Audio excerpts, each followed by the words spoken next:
Well, hello and welcome to another Hollywood experience. Another one. This is what, number 4086 or something like that? No. When I do the Peace Fund podcast, that's literally 600 and something. This one's only about number 40 something. Something like that. We're getting there. Yes, definitely. Yes, it's crazy to think of how many we've actually done. Like, I just remember from the very beginning, I think the first one was Chris Claremont, and we've been so many people since then. So That's right. That's right. And so we've had some good people on the show, and we've got some great ones coming up as well. So, yes, this is where we're going to be talking about different action stuff in the movies. Have you ever been to New Zealand? No, this is going to be something that it's hard for me to admit. I've never been outside the country. I know. Oh, my God. I know. You're one of those. I know, and it's something I'm ashamed to admit. It's not like, I'm never going to leave the United States. No, I have never. So to answer your question, no, I've never been to New Zealand. Okay, so you've never been to Mexico or Canada?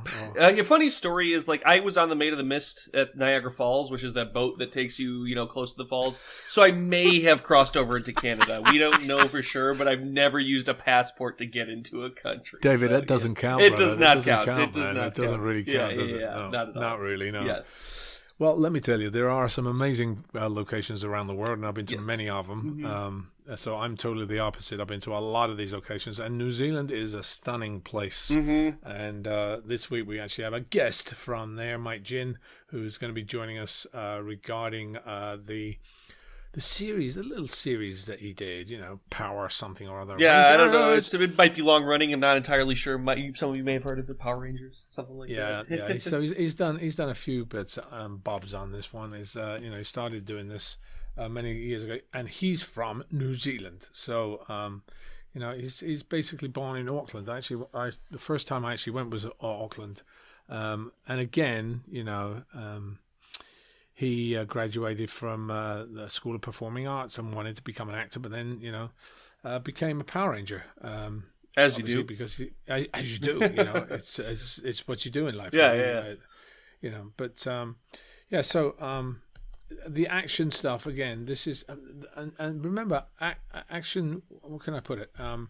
Power Rangers is a thing that is full of action. And it's not something you necessarily like. Somebody asked me the other day, they said, did you actually grow your long hair because you like Steven Seagal and a ponytail because you like Steven Seagal? And I was like, excuse me, what? Exactly what? I'm not exactly sure what you're talking about here. So no, that wasn't, my mind was absolutely not.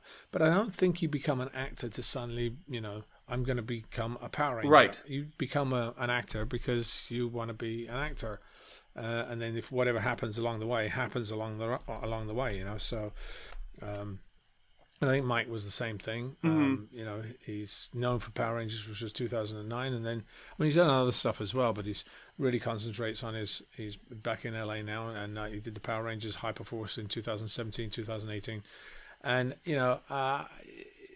we talked about action, talked about how to take a punch. He actually also played Jackie Chan, or mimicked Jackie Chan, exactly. In a thing called Flat 3. So it's kind of fun that you kind of get typecast when you get into movies as well, which is kind of tough sometimes for actors. I mean, I know I've been typecast for The Highlander, but I just did a film which was totally the opposite, and it's really great to do that because it kind of gets you out of that vein, and people kind of look at you. You're only as good as your last job.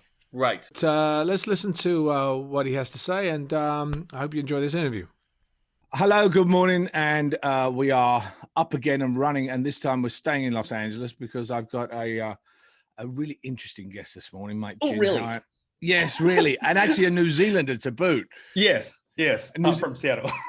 Yeah, New Zealand got beaten, I think, by the US, didn't they? Just recently in the women's soccer, I think it was. Was it? Oh, okay. We're not. We're not known for our soccer anyway. No, so. I know. No, Yeah. I know. But neither is Japan, and I saw Japan get. Oops, I'm just dropping the mic. I saw Japan get kind of a good showing the other day, and they were actually 2-0 up against. That's the last I saw about it. I don't really. I don't really follow. I mean, because the World Cup just happened. Finished. Right? Yeah. Who won? Because I don't even know. Oh well, it was between England and Italy, and Italy won on penalties. Oh, I did know. I did hear about all of Yeah, I didn't know that was the final. Okay. Yeah, that was the final. Yeah, Oh. but now see the problem is now you've got the Olympics, which have kind of, because of the pandemic, everything's Right. jumped a year. Yeah. So immediately afterwards, you got the Olympics, and then virtually in 2 years you got the World Cup again, and then it's like one thing after another. Yeah. At the moment. You just don't know which one's going to I go. guess which. people need it. Were you gutted about the soccer? Because you're It was like guy? Well, yeah. Let's say I was not happy. Yeah, but you see, I have both sides of it because I'm half Italian. So okay. So all my Italian relatives are digging me, going, "Oh, look, the Queen's are now wearing red, white, and blue." I'm like, "Oh, great, yeah, thanks a lot." But it's the same colors as England, but I just find it. Some people really take it very, very seriously. Sure. No, I mean, that's how I heard about it. It was just like the kind of like shenanigans outside of soccer that kind of made the news. So England's supposed to be trying to get for the World Cup in about 2 years' time, and apparently they had like 40 to 60 guys break through the barriers at Wembley. Just push the security guy because they didn't have enough security guards. And so that made the news. That makes more the news. These hooligans go in, pushing. And so it doesn't really look good on the British security system or sports system. So, but anyway. So you're originally from New Zealand, right? What part born and raised. Yeah. Where in New Zealand? Auckland. Oh, you're Auckland. Born and raised in Auckland. Yeah, I've been there a couple of times. Have you? Yes, I have. Did you enjoy it? I loved it. Loved it. If I could work down there, I'd probably, because it's so nice. It's just, New Zealand is so nice. It's just, I mean, admittedly, I went down to Wellington. I was at Tauranga. I was in Auckland. Yeah. So I went down that part of it. And did on the beaches, which were incredible. I didn't get to the south. Okay. South Island. That's supposed to be really stunning. Have you been down there? Yeah. I've been from the top to the bottom. The South's kind of more known for like the beauty that New Zealand is known for, more landscapey kind of thing. And I mean, very generalized. And then North Island's just more kind of like larger cities and I'm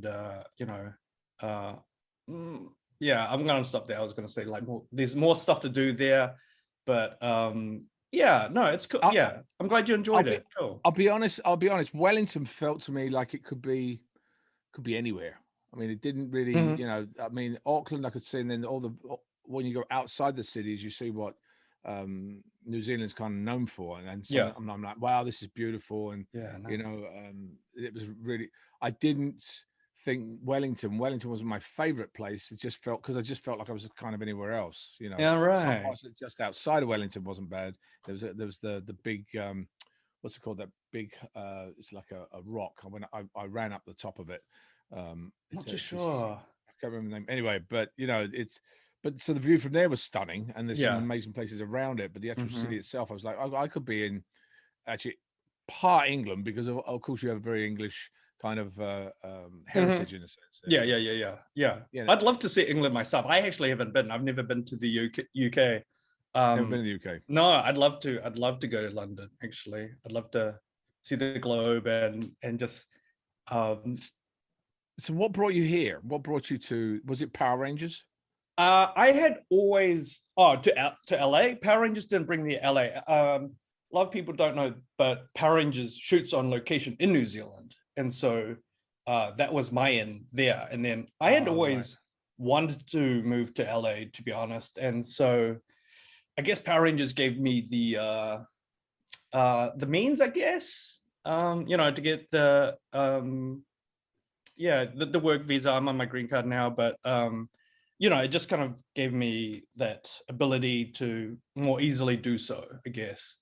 But I had always wanted to move to LA. Like, this is definitely, my second home. Like, I was talking with a friend last night, and it just, and I was telling her, like, when I came off the plane, like, I even said to myself on day one, I was like, man, this feels like home. Like, I don't know, it's just that kind of place where you might go, and if someone else might go on vacation and then they go, oh man, this kind of feels homey, and that kind of sense of belonging. I don't know, that just yeah, it feels like home to me. So How long have I'd you always been wanted here to. now?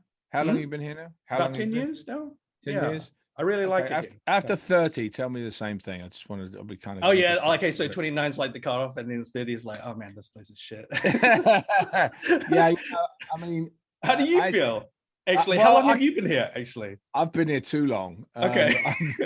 I've been here 35 years, I think it Oh is. wow. Okay, so you're Yeah, 5 years into your. yeah. I always kind of, at some point, I found LA like bad sex. You kind of always wanted to take a shower and leave afterwards. It was, Oh god. it was one of those places, because I was lucky because I always filmed outside of LA. I filmed Okay. very rarely inside LA, but Mhm. I've got my production company in Europe, and I've got a lot of my Okay. other stuff shot in Canada and France, and Mhm, so mhm. I kept coming back to LA, and I loved it. I love being here. That's just sometimes some of the people just get me a little bit. Oh, and what specifically can you like in terms of Well, like cultural differences of the people? Like American people are more like. it's a very superficial.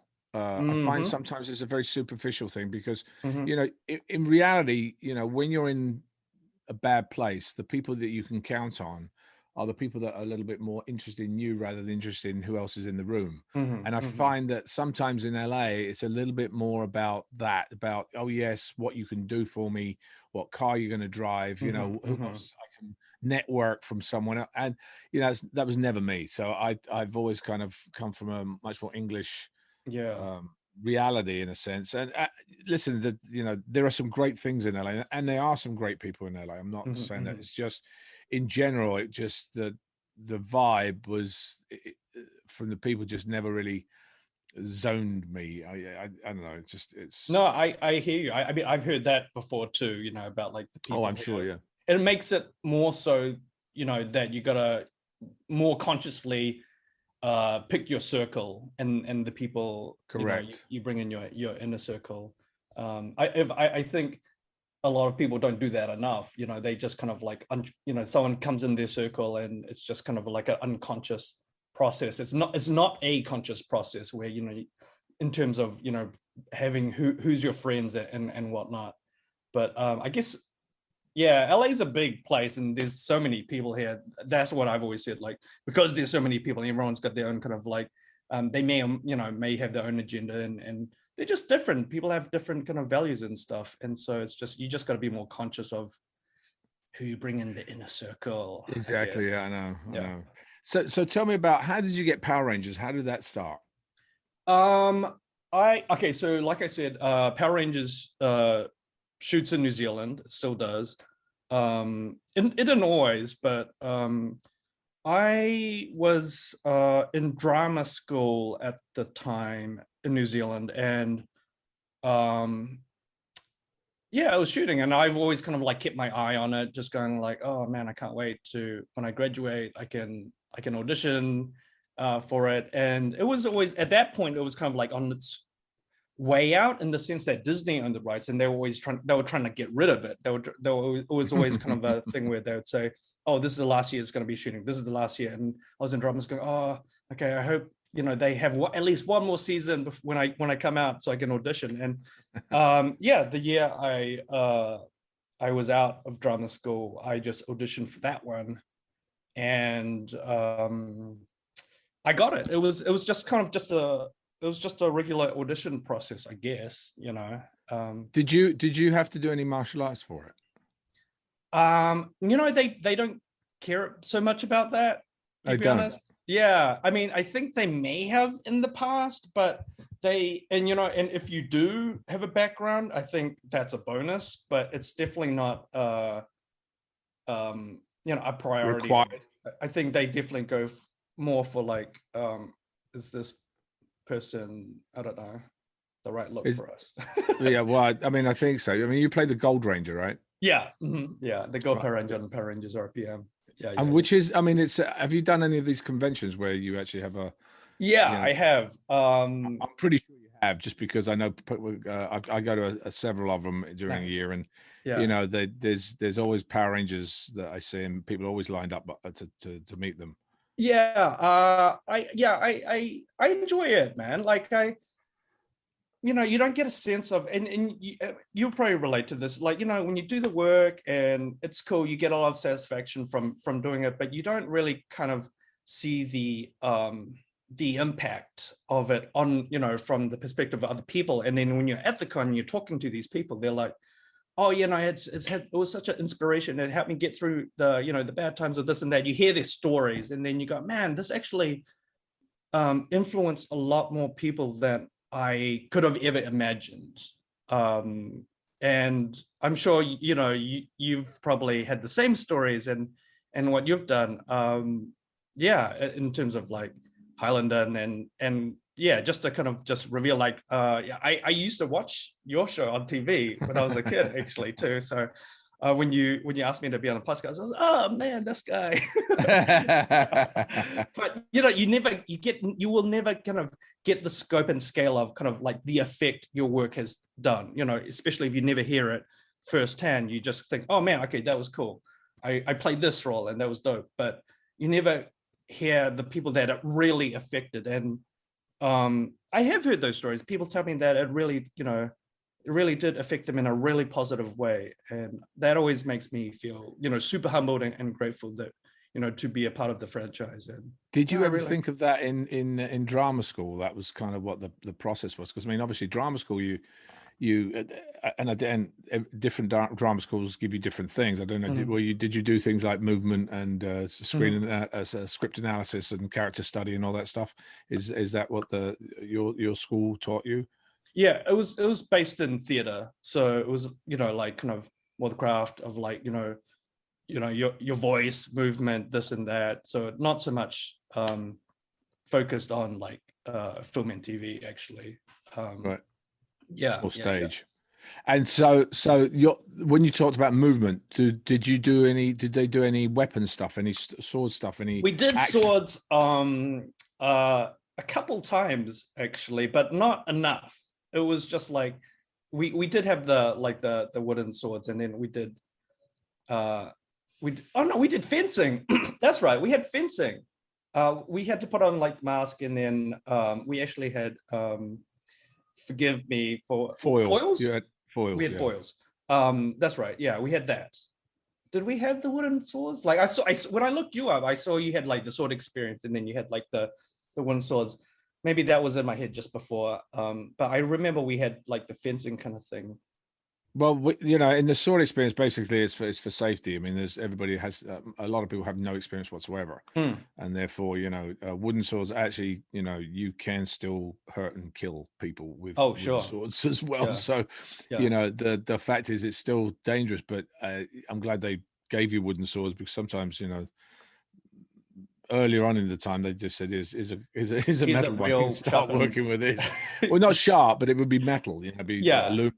Etc. So, So when you did Power Rangers, you came out of drama school, and pretty much that was one of the first things you did, except for I think you had one other thing, which was the Amazing Extraordinary Friends. I did an independent theater as well. That didn't make it on IMDb, but I hadn't done and then I made I think I did a couple other New Zealand stuff that didn't actually show up there, but sorry, what was your question? That happens sometimes. That actually happens. I mean, it's kind of, the smaller stuff, small New Zealand exactly stuff. Yeah. So tell me about this. You've come out of drama school, and you've kind of, I mean, really, I guess it must have opened your eyes to a degree of how production would work and how quickly they would work.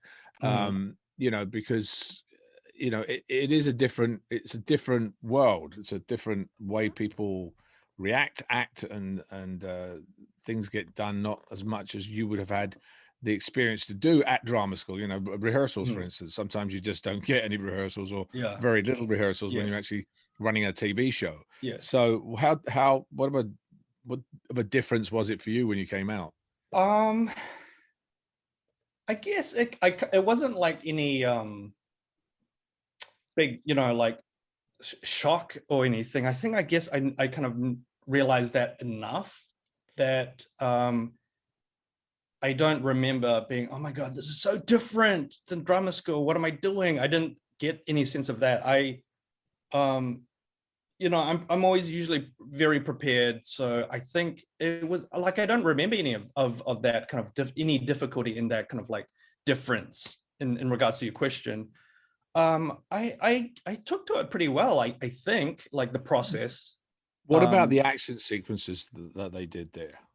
Oh, so they get you to do as much as they can, as much as you can, but they have like the stunt guys doing that as well. And then if they can, if the stunt guy does it, like cooler than you, then they'll probably use that. But you will still do all the choreography, but and they'll try to take as much as they can from you. But if they can't, or like some people that aren't more, kind of like coordinated, I guess, they'll get more of like the stunties kind of footage than your own. I feel like I did pretty good. I'm reasonably coordinated. Did you ever have any martial art experience prior to that? I have about karate when I was younger, Shotokan, about 4 years, and then I dabbled in kickboxing for a bit. But I definitely I wouldn't identify as a martial artist for sure. Right. Definitely more an actor, but I would say I have a background. That's where I'd end. Yeah, it's kind of where I started. I started as an actor and as a choreographer, dancer, and then I moved into martial arts and then just did it Nice. full time. It was just, so it was something that the Had you film done industry swords gave me. before Highlander? No. Well, Oh. for a year before I picked up a katana, I'd started training a little bit with it, not very much, but then Highlander was really my intro, and the intro to the show. I mean, it was just the time when you had a lot of actors beginning to do their own stuff. You had the Van Dams, the Segals, Yeah. you had Chuck Norris, you had all Yeah. those people who were coming in, and some from the martial art, but the actors were being seen to do things on screen, and I decided that if I was going to do something like this, I needed to train, and I did. I trained, 3 hours a day, every day, for months and years eventually, because I was also training with the people that I was working with. So, you immediately, pick it up. But I was originally taught a more European style fencing or saber positions rather than the katana or the Chinese system, which I then studied afterwards. So it really kind of shows a different. You can do it, but it takes a lot of work to really sort of get that movement. I think everybody takes to it. Fish takes to water in a different way. So I kind of took to it very, very quickly. Is that would you say so? Is it swordsmanship? Is that how you would describe it? Well, you see, the sword experience, for instance, is it teaches people angles and what it's like to actually be in a sword fight. So I'm teaching people, our system basically has all different numbers on angles. So every single sword cuts on a certain angle. You have to target. You have to look at where you're going to actually make yourself look good. I mean, or win a competition. So, or keep your sort of partner safe, or those. But it still has to be targeted. So every sword, whether I'm using a katana, a broadsword, an epee.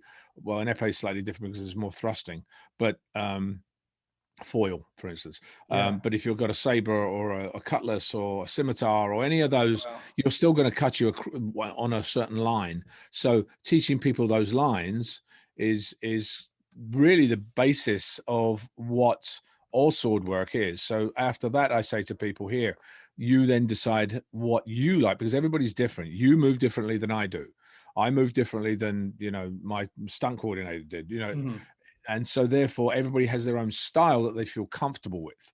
And that means, go and work with a teacher with the style you think that will give you the most, you would learn the best. I mean, for instance, how many acting teachers have you had? Did you just have the ones a lot. A lot, yeah. Yeah. And Not every just single in drama school, but yeah. Right. So every teacher teaches you something different, right? Right. Although it's basically the same, it's acting, but it's a slightly different thing. And each teacher has a different personality, and you hook on to different teachers because of their different personalities, and you understand something because of the way they are that you connect to.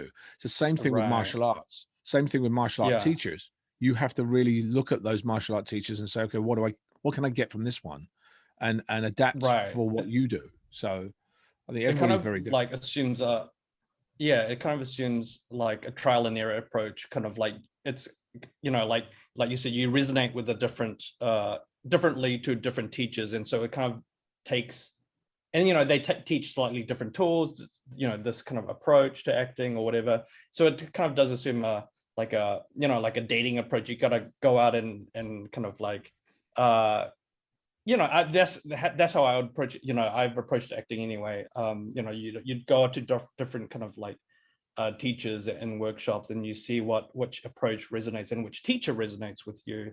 Correct. So it's kind of, I would assume it's kind of like that. That's kind of what it's exactly the same. It's exactly the same. I mean, I've had many acting teachers as well, and I got different things from different Right. ones. I use different techniques for different moments I need to use them for. Mhm. So, you know, and I think martial arts is a little bit different, but similar, because you still are getting different things from different teachers, Mhm. but you can't say, well, I'm going to do a kick where the punch is there. Whereas in acting, I say, well, I'm going to use this technique or Mhm. this to Mhm. get where I want to get to in this scene. So, What would you similar say? but different. Right. What would you say most people who come to the sword experience are going there for? Like, what's their are they doing it for fun? Are they doing it to